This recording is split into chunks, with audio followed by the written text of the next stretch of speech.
এসেছিলাম, সেদিন বলে এসেছিলাম দয়াময় এই মস্তক থেকে আর চরণ পর্যন্ত সব তোমার সেবায় লাগিয়ে দেব। সেদিন বলে এসেছিলাম, কিন্তু ধরার বুকে এসে যার যেটা থাকে বাবা সে সেটার মূল্য বোঝে না। গাভীগণ তারা কেঁদে কেঁদে মনে মনে জানাচ্ছে দয়াময় আমাদের এই গোকুলে আর জন্ম দিও না, আমাদের মনুষ্যকুলে জন্ম দিও, যেন দুটো কর দিয়ে দুটো হাত দিয়ে তোমার যেন চরণ সেবা করতে পারি। আর মনুষ্য জাতি ভগবান কিন্তু বাবা মনুষ্য জাতি কিন্তু সব দিয়েছে, ব্রহ্ম জ্ঞান কিন্তু আর কারোর মধ্যে দেয়নি, দিয়েছে নেই।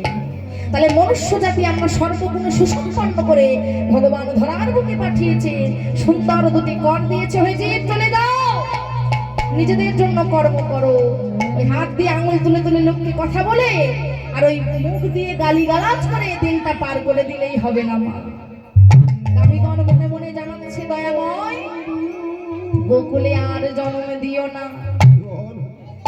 গাভীগণ তারা জানাচ্ছে গোকুলে আর জন্ম দিও না। পদকর্তা বাবা তিনি পাশে দাঁড়িয়ে কেঁদে কেঁদে বলছেন ভগবান দয়াময় পরজন্ম বলে যদি কিছু থাকে মনুষ্যকুলে আর জন্ম চাই না। মনুষ্যকুলে মানুষের মধ্যে এত হিংসা বিদ্বেষ, এত মারামারি হানাহানি কাটাকাটি, এত হিংসা।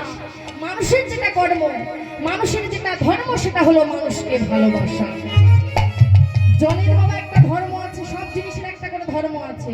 জলের ধর্ম কি বাবা? যে জল খেলে আমরা জীবনটাকে রক্ষা করি, জীবন ফিরে পাই। কিন্তু বাবা তল তলে যখন গভীর সমুদ্রের মধ্যে একটা শিশুকে যদি ছেড়ে দিই, যে শিশু বলে ছেড়ে দেবে তা কিন্তু করবে না, তার ধর্ম সে পালন করবে। একটা কুকুর কি করবে?